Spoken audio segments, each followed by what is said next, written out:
Dengan tema hari ini, Tuhan membawa ke negeri yang baik. Percayakah Bapak Ibu Saudara sekalian bahwa Tuhan akan membawa kita di tahun 2024 ke negeri yang baik, ke negeri yang penuh dengan janji Tuhan. Next, kita lihat.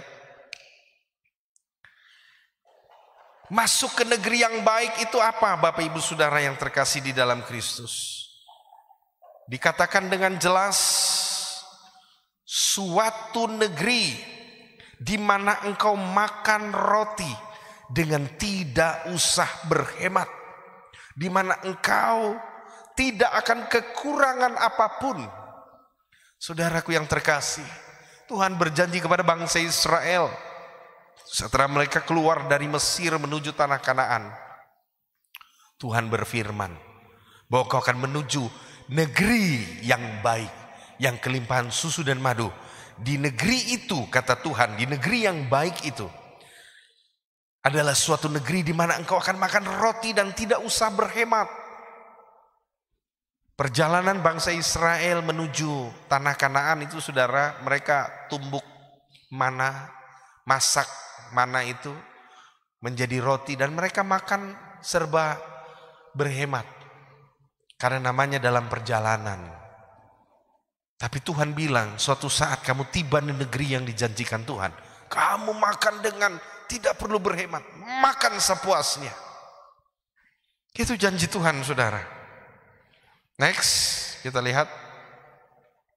Ini adalah sebuah gambar ketika saya ada di Israel, Bapak Ibu Saudara. Ya, sungguh indahnya Yerusalem, ya. Indahnya. Ini dari Bukit Zaitun kita foto ke arah Israel, saudara. Sungguh megah, sungguh indah kota Yerusalem, kota Sion yang dikasihi Tuhan. Next, kita lihat. Masuk ke negeri yang baik itu artinya apa? Di mana engkau akan makan dan kenyang. Saudaraku yang terkasih, Ulangan 8 ayat 10 tadi dikatakan, dan engkau akan makan dan akan kenyang. Maka engkau akan memuji Tuhan Allahmu karena negeri yang baik yang diberikannya kepadamu. Next. Tuhan memberkati engkau, katakan bahwa engkau akan kenyang, kata firman Tuhan. Engkau makan tapi engkau akan kenyang. Ya, saudaraku yang terkasih, ada orang makan kan tapi tidak sampai kenyang. Tidak rasa puas begitu. Kata kenyang di sini ini bicara tentang puas, lega. Ada kalanya orang kalau makan, saudara, tidak rasa, orang Dayak bilang belai atau selera. Rasa tidak selera, makanan banyak tapi tidak selera. Ini makan tidak kenyang. Tapi Tuhan bilang, kalau kamu masuk di negeri yang kujanjikan, kamu akan makan dan kamu akan kenyang. Karena engkau selera. Akan ada suatu selera yang luar biasa. Ya, saya berpikir waktu dengan rombongan, saudara, pikir-pikir ke Israel ini kan orang punya makanan di Sorong, di Papua ini pasti pikir kita beda dengan di sana ya, saudara ya. Kita sudah berpikir, aduh, kira-kira mungkin lidah ini bisa tidak cocok dengan orang Israel. Sampai saya pernah dengar cerita, ada rombongan yang karena berpikir makanan di sana tidak akan cocok, mereka bawa mie, pop mie 1 dos. Jadi pergi ke Israel bawa pop mie 1 dos karena berpikir makanan di sana tidak akan cocok dengan lidah. Ya, saya juga berpikir demikian. Aduh, biasa orang makan nasi, lalu makan roti di sana, kira-kira tuh bisa kenyang ke tidak? Sama, saudara, sama. Tapi puji Tuhan, waktu tiba di Israel, saudara, kita rasa makan makanan Israel tuh cocok, saudara. Selera benar, selera, saudara. Ya. Di sana satu orang dapat, kalau di Yeriko, kita pergi di Yeriko, saudara, itu kita dapat makanan tuh tidak nasi, tapi hanya roti. Roti tipis, saudara. Roti tipis bulat begini. Roti bulat, tipis saja. Satu orang satu. Haleluya. Kita orang bilang bisa tambah ke tidak? Buku colek teman yang satu, oh tidak, satu orang semua dapat satu. Tuhan Allah, saya bilang Tuhan ini itu bisa kenyangkan tidak makan yang barang yang tipis ini roti ini, aduh. Ternyata saudara, tidak lama dong taruh daging domba, daging ayam, satu panci, roti satu tipis, satu bulat itu, tapi dikasih daging sisa.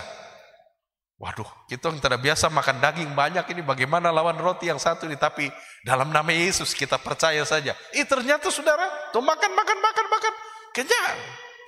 Bisa saudara. Yang anehnya saudara, semua baku berpikir, aduh tuh makan daging banyak ini, domba dengan ayam ini kira-kira kolesterol kah tidak? Ternyata tidak satu pun dari kami ada yang rasa urat saraf ini naik di belakang, terada. Semua sehat saudara, tidak ada yang kena kolesterol, tidak ada yang minum obat juga, semuanya tenang-tenang saja saudara. Itu yang tadi dikatakan apa saudara? Kalau kamu masuk ke negeri yang dijanjikan Tuhan, kamu akan makan dan kenyang. Makanan di Mesir beda dengan makanan di Israel. Tapi waktu dorang makan, tiba di Israel dong makan kenyang. Tidak ada cerita, tidak ada selera. Tidak ada cerita dong beda rasa masakan. Kenyang, kita puas, tidur senang saudara. Haleluya. Sampai di hotel juga begitu saudara. Kita makan roti saja. Roti, telur, ya kan. Sayur, buah-buahan, tuh makan begitu saja. Tadinya kita berpikir, aduh, tak bisa masuk ini. Lidah lain saudara, makan salad tiap hari, makan salad itu bagaimana rasanya, bisa masuk ke tidak? Tapi kita coba. Dan akhirnya kita kenyang juga saudara. Kita bisa nikmati itu. Tuhan bilang, kalau kamu masuk ke negeri yang dijanjikan, kamu akan makan dan kamu kenyang. Jadi yang bawa pop mika bungkus apa semua tinggal. Dong bilang masakan Israel enak, cocok dan tompil lidah. Haleluya. Amin. Karena kuasa Tuhan. Tuhan bilang kalau kamu masuk ke negeri yang kujanjikan itu, kamu akan makan dan kamu kenyang. Kamu yang tadinya tidak bisa makan makanan orang luar yang beda dengan kamu, kamu bisa karena di situ ada Tuhan. Tuhan menyertai di tanah Israel yang dijanjikan Tuhan. Ya. Oke, next. Kita lihat. Tuhan bilang, kalau kamu masuk ke negeri yang dijanjikan, kamu akan mendirikan rumah yang baik dan mendiaminya. Ulangan 8 ayat 12, demikian bunyi firman Tuhan. Dan supaya apabila engkau sudah makan dan kenyang, mendirikan rumah yang baik serta mendiaminya. Jadi Tuhan bilang kita akan mendirikan rumah yang baik. Jadi masuk ke negeri yang dijanjikan Tuhan artinya mendirikan rumah dan mendiaminya. Coba lihat next. Ini dia nih.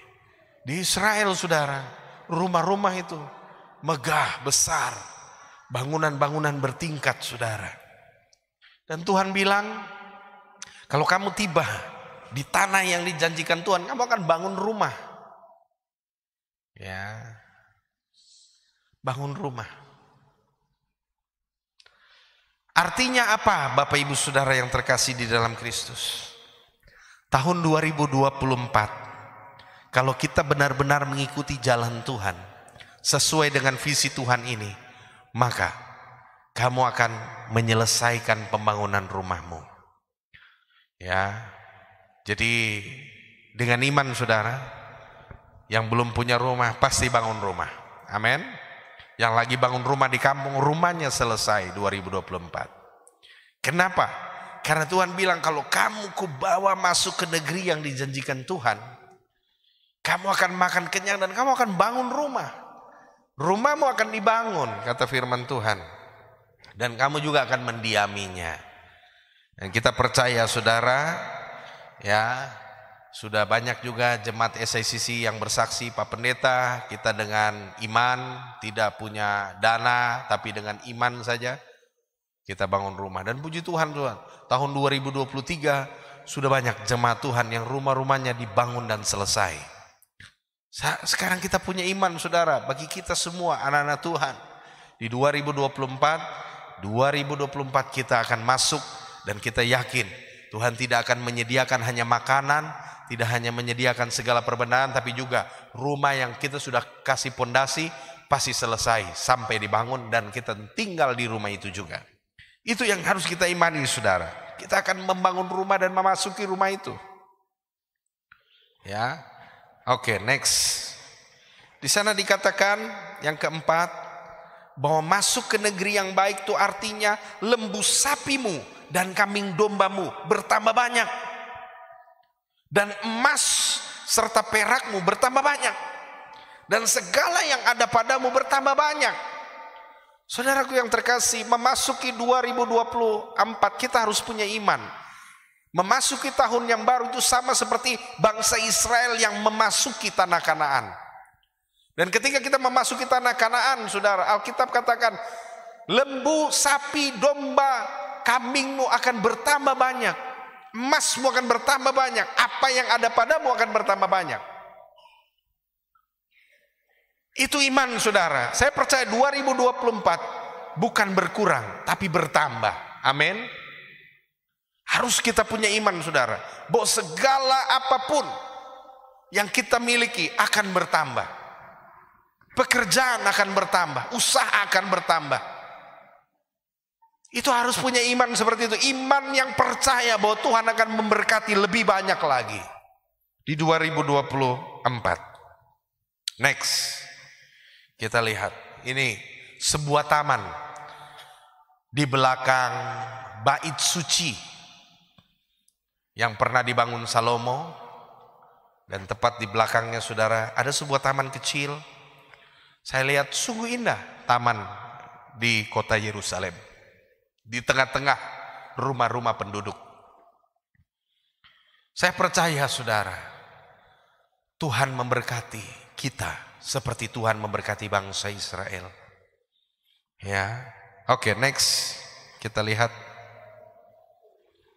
Ini dia, Bapak Ibu Saudara, bagaimana rahasianya agar Tuhan, kita sudah dengar tadi ya, Tuhan membawa, kalau kita dibawa ke tanah Kanaan, ada berkat bertambah, makan tidak menghemat, akan kenyang, akan bangun rumah, sehat selalu. Tapi jadi pertanyaan, bagaimana?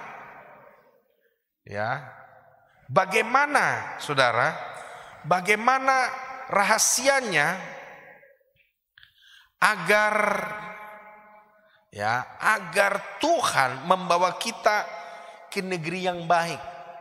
Bagaimana rahasianya tahun 2024 kita menjadi umat Tuhan yang diberkati, menikmati susu dan madu yang dijanjikan Tuhan itu?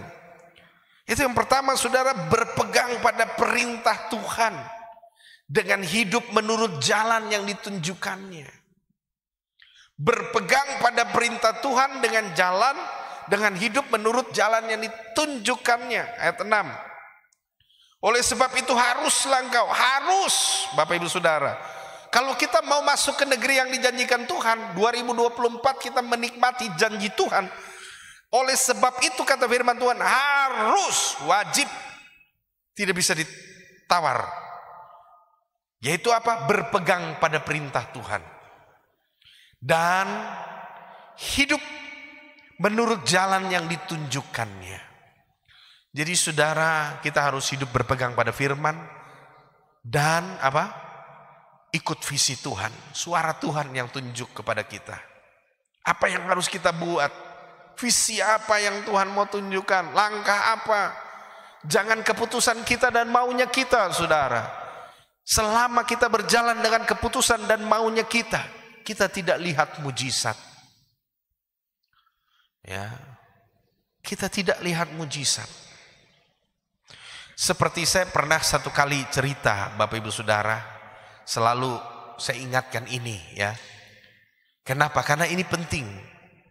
Suatu sore, saya lupa waktu dan tanggalnya, saya melihat dalam kemuliaan, suatu sore saya melihat Tuhan Yesus di sorga.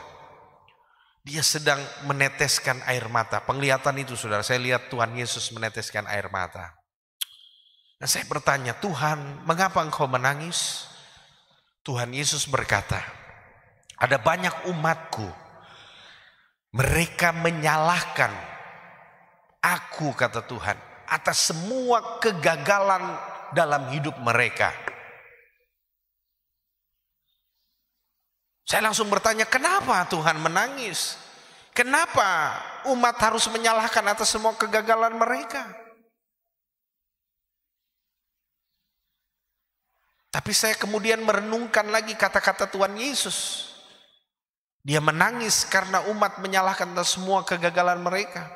Saya juga berpikir, jangan-jangan saya juga seperti itu. Iya, saudara. Tuhan Yesus bilang begini, lanjutkan. Ada banyak umatku, mereka datang berdoa. Mereka meminta kepadaku untuk menyetujui semua kehendak mereka. Ketika gagal, mereka menyalahkan Tuhan.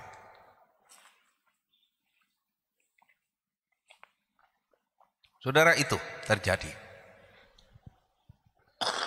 Bahwa banyak sekali saudara dan saya sebagai manusia, kita datang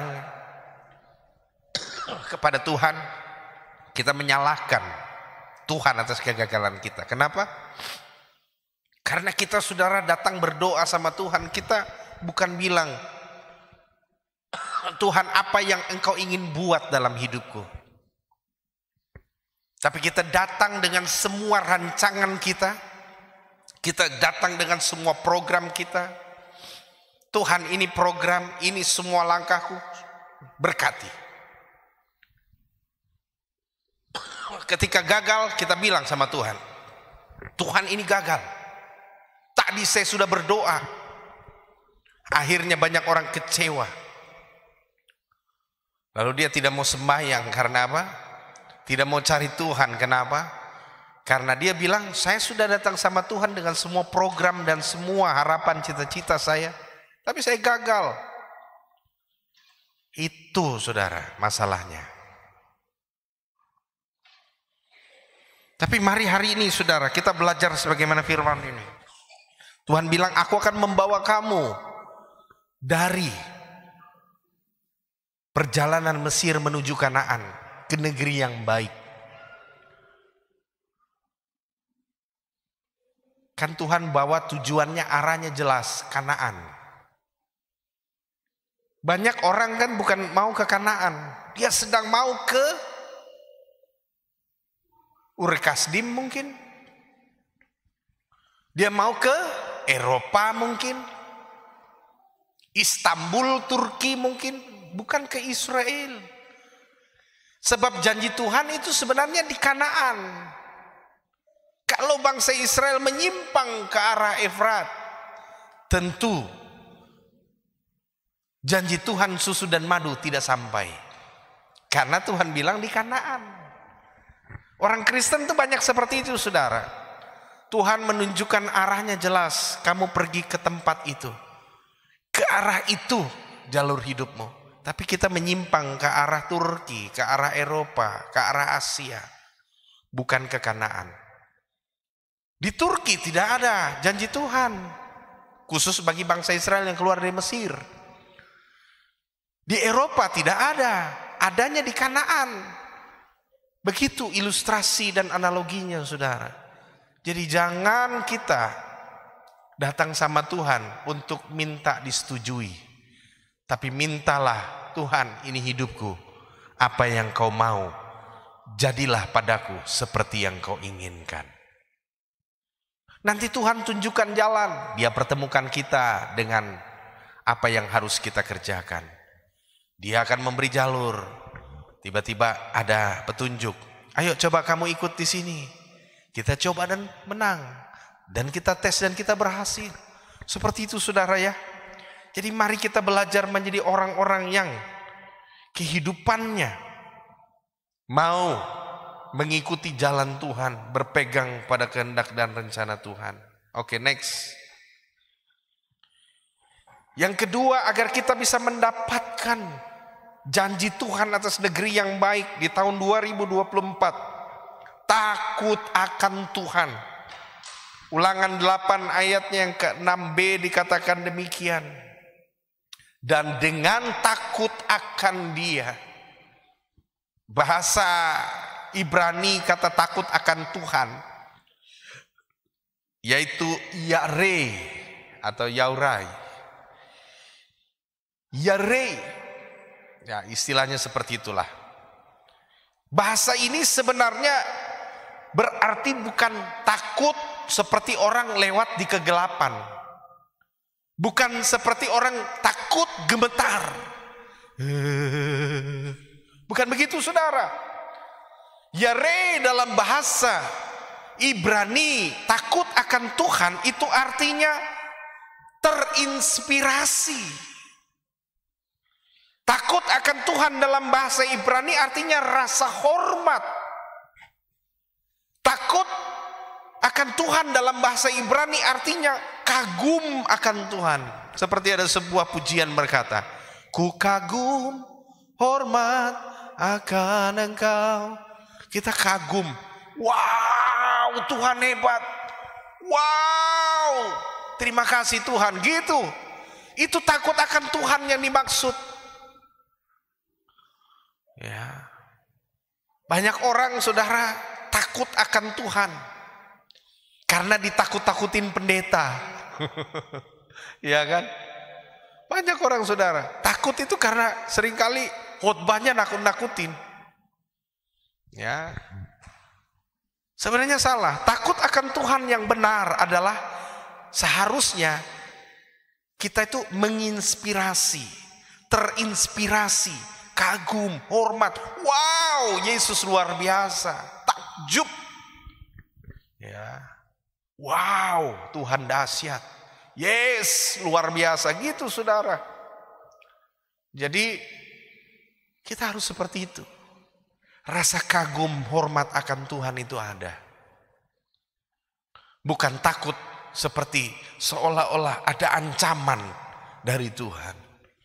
Ya. Kemudian yang ketiga, next kita lihat. Untuk kita bisa dibawa Tuhan ke negeri yang baik, kita harus berhati-hati, jangan lupakan Tuhan.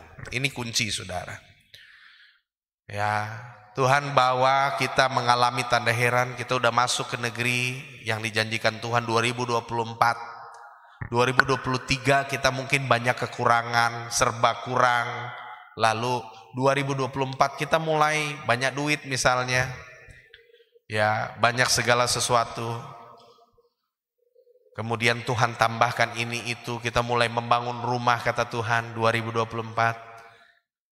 Tapi ingat baik-baik, jangan lupa Tuhan. Ada banyak orang saudara ketika sukses justru tidak ke gereja.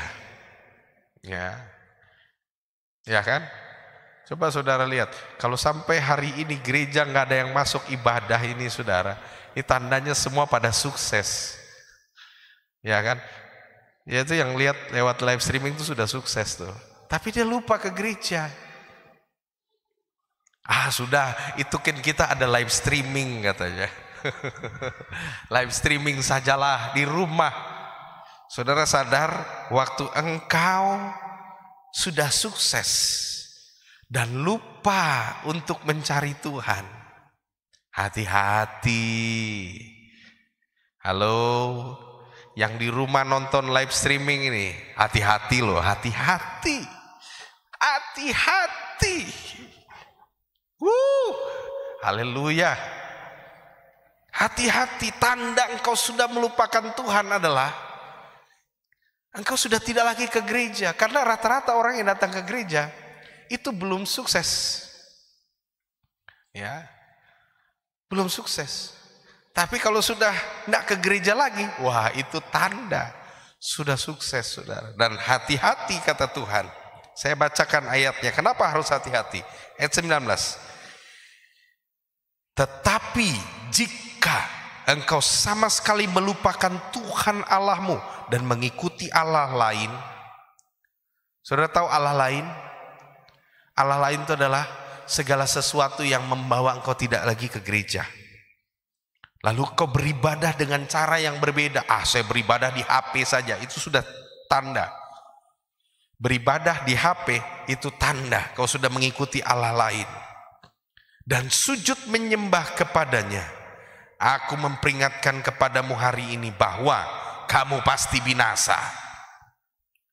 Pasti binasa. Seperti bangsa yang dibinasakan Tuhan di hadapanmu. Kamu pun akan binasa sebab kamu tidak mau mendengarkan suara Tuhan Allahmu. Amin. Kamu tidak mau lagi mencari Tuhan. Kamu pasti binasa, kata Tuhan. Wow, jadi dengar baik saudara, ketika hidup kita mulai makmur, mulai jaya, mulai membangun rumah. Aduh saya sibuk, saya tidak sempat. Saya ada lihat tukang lagi bangun rumah di kampung sana, jadi pergi ibadah, nantilah. Untuk ingat-ingat, oh Tuhan bilang, tunggu saja, kau tidak akan lama pasti binasa, kata Tuhan. Lanjut, yang keempat, next. Bagaimana rahasianya agar Tuhan membawa kita ke negeri yang baik? Yaitu tidak lagi tinggi hati. Ini tinggi hati, ini musuhnya Tuhan.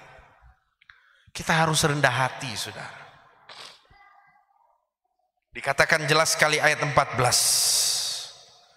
Janganlah engkau tinggi hati sehingga engkau melupakan Tuhan Allahmu. Sehingga engkau melupakan Tuhan Allahmu dan membawa engkau keluar dari Mesir, dari rumah perbudakan. Jadi saudaraku yang terkasih dalam Kristus, tinggi hati.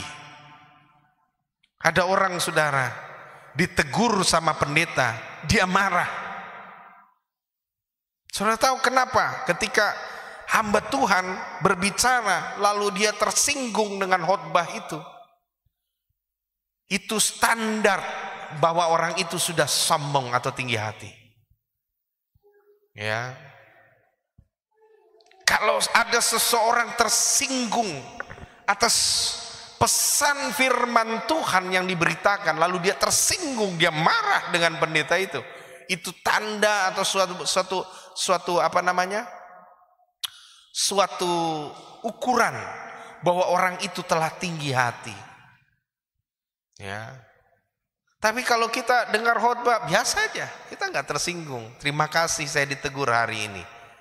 Kita orang rendah hati. Amin. Sama-sama bilang dengan saya rendah hati. Amin. Kalau saudara tersinggung berarti tinggi hati sedang ada di hatimu. Saya rindu kita nggak boleh tinggi hati, saudara. Kalau sampai tersinggung itu tanda kita sudah sombong, saudara. Kita sudah tinggi hati. Kita nggak mau lagi dengar teguran, kata firman Tuhan. Tinggi hati telah menyeliputi hidup kita. Ya. Coba lihat saudara, di mana saja, di kantor, di usaha, di bisnis, di rumah, di keluarga. Ketika ada yang menegur dengan tujuan baik, dia tersinggung. Ciri orang ini sombong, sudah tinggi hati. Coba saudara renungkan ini. Coba lihat saja di antara kalangan keluarga, saudara mungkin ada bersaudara, ada kakak dan semua. Ketika ada orang menegurnya dan dia marah dengan teguran itu, dia tersinggung dengan teguran itu, orang itu sombong, saudara. Dia sudah mengalami level tinggi hati. Tapi kalau orang itu rendah hati ditegur, dia malah bilang terima kasih, mengingatkan saya. Oh iya benar, ya saya salah, terima kasih kawan, terima kasih mama, terima kasih bapak, terima kasih adik, terima kasih kakak sudah kasih ingat saya. Itu orang rendah hati. Tapi kalau ditegur lalu dia marah, meledak. Ya, kamu siapakah? Itu tinggi hati, sombong itu. Itu orang yang begitu nggak bisa dibawa ke tanah Kanaannya Tuhan. 2024 bukan tahun kelimpahan bagi orang tinggi hati, tapi bagi orang yang rendah hati Tuhan bawa dalam kemuliaan. Next, kita lihat. Kita yang kelima harus merasa keakuan ini dihilangkan, Bapak Ibu Saudara. Yang kelima, coba kita baca ayat 17. Maka janganlah kau katakan dalam hatimu, kekuasaanku dan kekuatan tanganku lah yang membuat aku memperoleh kekayaan ini. Jadi aku. Jadi untuk kita bisa sukses di 2024, selalu bilang anugerah Tuhan. Kalau kita selalu bilang aku, tangankulah, keberhasilankulah, karena akulah, maka apa yang terjadi saudara? Kita tidak akan menikmati janji Tuhan di 2024. Tapi waktu kita berkata, siapakah aku ini Tuhan? Jadi biji matamu. Siapakah aku ini Tuhan? Mengikuti kehendak dan rencanamu. Jadi mari saudara, kita berubah hari ini ya. Kita menjadi orang-orang yang selalu bilang bukan saya. Yesus saja bilang bukan aku, melainkan Dia yang di dalam aku. Ya. Yesus mengajar kepada kita bahwa kemuliaan itu datangnya dari Allah, dari Bapa segala terang. Permuliakanlah Dia, kata Tuhan. Jadi kita harus belajar saudara. Apapun kehebatan, keberhasilan kita, selalu bilang semua anugerah Tuhan. Semua karena Tuhan. Iya kan saudara? Sehebat apapun kita, kalau kita sakit-sakitan, nggak bisa juga buat apa-apa. Siapa yang bikin sehat? Tuhan. Sepintar apapun orang, tapi kalau dia nggak bisa diberikan waktu dan kesempatan juga nggak bisa. Jadi semua karena Tuhan. Jadi jangan satupun kita membanggakan diri, sebab semua datangnya dari Tuhan. Ya, jadi Bapak Ibu Saudaraku yang terkasih.